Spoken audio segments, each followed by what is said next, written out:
லக்ஷ்மீநாதசமாரம்பாம் நாதயாமுனமத்யமாம் அஸ்மதாச்சாரியபரியந்தாம் வந்தே குருபரம்பராம். எதிராஜாய வித்மகே ஸ்ரீபாஷிகாராய தீமகே தன்னோ ராமானுஜாரிய பிரச்சோதயாது. ஆழ்வார்கள் திருவடிகளே சரணம், எம்பெருமானார் திருவடிகளே சரணம், ஜீயர் திருவடிகளே சரணம். யோ நித்யமச்சுதபதாம்புஜயுக்மருக்ம व्यामोगदस्तदितरानतृणाय अस्मद्गुरोर्भगवतोऽस्य दयैकसिन्धो ராமானுஜஸ்ய சரணம் சரணம் பிரபத்யே. நீரார் கடலும் நிலமும் முழுதுண்டு ஏலார் ஆலம் இளந்தலின் மேல் துயிலந்தாய் சீரார் திருவேங்கட மாமலை மேயாராமுதே அடியேர் கருளாயே. எல்லாம் வல்ல ஏழுமலையான் பெருங்கருணையால் 4000 திவ்ய பிரபந்த பாசுர பதிவேற்றங்களின் வரிசையில் இன்றைக்கு 2683வது நாள் பாசுர பதிவேற்றம். ரிக்வேத சாரமாக திருவிருத்தம் என்கிற திவ்ய பிரபந்தத்தை நமக்கு நம்மாழ்வார் அருளியிருக்கிறார். தமிழ் மாறன் என்று அழைக்கப்படுகிற சடகோபன் என்று அழைக்கப்படுகிற நம்மாழ்வார் 4 வேதசாரமாக 4 பிரபந்தங்களை அருளியிருக்கிறார் என்பதிலே இது திருவிருத்தம் என்கிற இந்த திருமொழியானது ரிக்வேதசாரமானது. அப்படி ரிக்வேதசாரமானது திருவிருத்தத்தினுடைய 44வது பாசுரத்தை இன்றைக்கு நாம் சேவிக்க இருக்கிறோம். அதற்கு முன்னால் கிடம்பி ஆச்சான் அருளிய தனியனை சேவிப்போம். கருவிருத்த குழி நீத்தபின் காமக்கடுங்குழி வீழ்ந்து ஒரு விருத்தம் புக்கு உழல் உருவீர் உயிரின் பொருட்கட்கு ஒரு விருத்தம் புகுதாமல் குருவேர்கோன் உரைத்த திருவிருத்தத்து ஓரடி கற்று வீர் திருநாட்டகத்தே என்பதாகும். இந்த 44வது பாசுரமானது பெருமாளுடைய ரூப லட்சணங்களையும் அவருடைய குண விசேஷங்களையும் பெருமையையும் சொல்லுவதான பாசுரம்.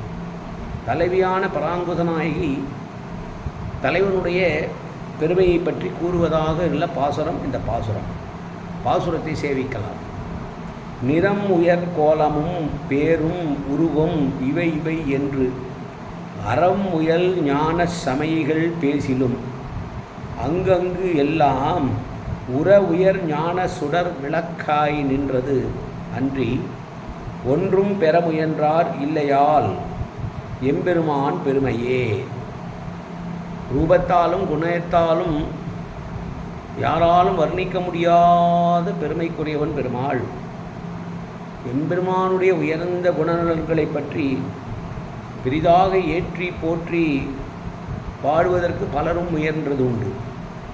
அவனுடைய உயர்ந்த அழகிய திருமேனி பற்றியும் அவனுடைய 1000ற்கு மேற்பட்ட நாமங்களை பற்றியும் அவனுடைய பல வடிவங்கள் அவதாரங்கள் ஆகியவை பற்றியும் இப்படிதான் என்று தர்மத்தை நன்கு உணர்ந்த தர்மத்தையே தங்களுடைய வாழ்வியல் பாடமாக நடத்தி கொண்டிருக்கிற சமயவாதிகள் எல்லாம் அவனை பற்றி பேசுகின்ற குணங்களை பற்றியெல்லாம் பேசினாலும் கூட அவர்கள் பேச்சுக்கு மேல் அந்த குணத்தினுடைய விசேஷமாக பரப்பக்கூடிய ஞான சுடராக விளங்குகிறான் பெருமான்.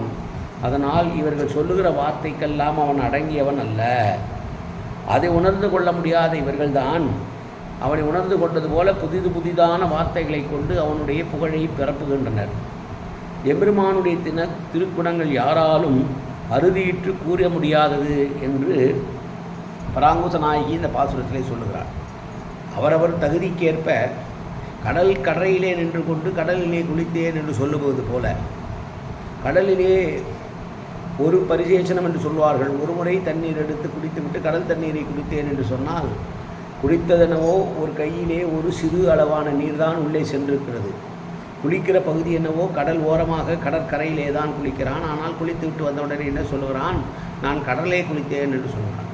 கடல் என்பது எவ்வளவு பெரியது, அதில் குளித்தானா என்றால் கடற்கரை ஓரத்தில் என்று குளிப்பது போல பெருமாள் என்கிற பெரிய கருணை கடலை பற்றி பேசுபவர்கள் எல்லாம் அவரவர்களுடைய ஞானத்திற்கேற்ப வார்த்தைகளால் அவனை புகழ்ந்துரைக்கிறார்களே தவிர அவர்கள் உரைத்ததற்கு மேலெல்லாம் ஞான பேரொழியாக விளங்குகிறான் பெருமாள் என்று தலைவனுடைய பெருமையை பற்றி பேசுகிறாள் பராங்குசநாயகி. இது பக்தியோக நிஷ்டர்களின் நிலையை நிரூபிப்பதுதான் இந்த பாசுரம். பக்தி யோகத்தினால் சிறந்தவர்களெல்லாம் பெருமாளை பற்றி பேசுவதற்கு தாங்கள் பேசியதெல்லாம் சரியென்று நினைப்பார்கள். ஆனால் அவ்வாறு முடியாது. அவனுடைய பரதத்துவத்தன்மை என்பது இவருடைய எண்ணத்திற்கும் வர்ணனைக்கும் மேலானது. அவனோ உயர்ந்த ஞான தீபம்.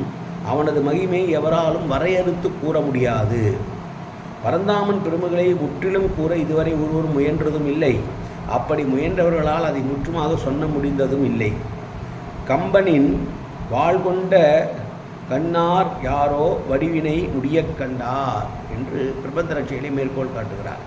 ராமனுடைய அழகை பற்றி பேசுகிற போது எந்த பெண் அழகான கண்ணுடையவளாக இருந்தாலும் கூட அவளையும் தவிர எதிரில் இருப்பவனுடைய கண்ணுடைய அழகு அதிகமாக இருக்கிறதே, அதனால் அவனுடைய அழகை யார் முழுமையாக கண்டிருக்கிறார்கள் என்று கை கண்டார், கையே கண்டார், கால் கண்டார் என்றெல்லாம் சொல்வார்கள் அல்லவா.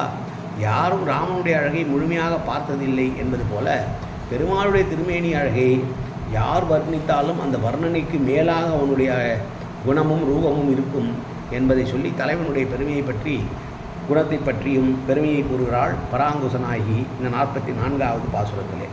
மீண்டும் ஒருமுறை பாசுரத்தை சேவிப்போம். நிறம் உயர் கோலமும் பேரும் உருவும் இலை இவை என்று அறமுயல் ஞான சமயிகள் பேசிலும் அங்கங்கு எல்லாம் உயிர் ஞான சுரர் விளக்காய் நின்றது அன்றி ஒன்றும் பெற முயன்றார் இல்லையால் எம்பிரான் பெருமையையே. காயேன வாச்சா மனசேந்திரியர்வா உத்யாப்தனாவா பிரகதேது சுபாவாது கரோமி எத்தது சகலம்பரஸ்மை ஸ்ரீமன் நாராயணா ஏதி சமர்ப்பயாமி. உடலாலும் உள்ளத்தாலும் வாக்காலும் சகலவிதமான பாவங்களும் தோஷங்களும் நிறைந்ததாக உலகத்தியல் இருந்த போதிலும் அடியேன் செய்கிற நல்வினையோ தீவினையோ அத்தனையும் உன்னுடைய கமலமலர் பாதங்களில் சமர்ப்பிக்கிறேன் கண்ணா. காத்திரொழுவாய் கண்ணா, ஏற்றுக்கொள்வாய் கண்ணா. எப்போதும் உன் திருநாமம் கண்ணா கண்ணா கண்ணா என்று என் நாவில் வருவதற்கு அருள் புரிவாய் கண்ணா. சர்வத்திர கோவிந்தநாம சங்கீர்த்தனம். கோவிந்தா கோவிந்தா கோவிந்தா கோவிந்தா கோவிந்தா கோவிந்தா கோவிந்தா கோவிந்தா கோவிந்தா.